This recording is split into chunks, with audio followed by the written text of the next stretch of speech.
We turn now to Ian Lyngen. He's a senior government bond strategist at CRT Capital. He joins us now from Stamford, Connecticut. Ian, good to have you on the show. Welcome to Fast Forward. You and I were just speaking during the break here. A lot of people want to be bearish on U.S. Treasuries. There's a lot of fundamental reasons to be bearish. But up until just the last few days, Treasuries have rallied.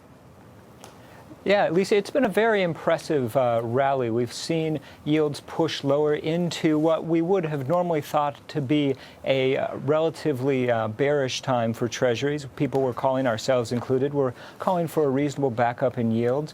And these soft auctions that we've seen, the 3 in a row, 2s, 5s, and now 7s, give us some solace in that call, particularly as 10-year yields back up towards that 320 level, which is a target of ours, and even potentially 3 1/4 beyond there. But we do have some risks coming over the next few days. ISM, as was alluded to earlier in the show, as well as the quarter end, and then the risk of contagion from the situation in Greece and to the other parts of Europe as well is on our radar.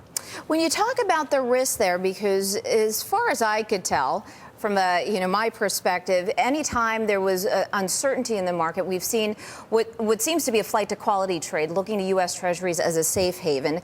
What risk does Greece now pose to the U.S. Treasury market?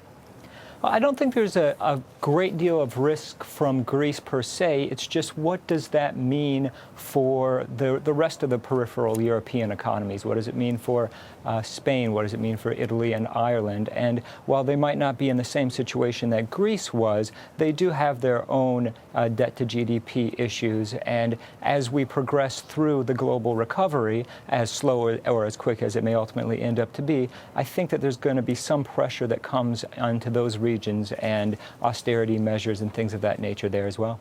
Where do you see the 10-year in the coming months? Talking about Greece and talking about contagion through the rest of Europe, a lot of uncertainty there. Do you continue?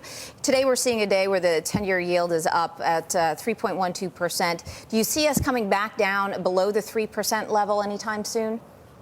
Well, our call for the year has been essentially a 100 to 125 basis point range between 275 and 4, maybe call it 4 1/4, depending on how the data comes out. So that certainly leaves open the possibility for another push below 3% in 10-year yields and as high as 4% by the end of the year. Again, contingent on how the data starts coming in and how quickly the risks in Europe and with the other geopolitical risks out there mitigate.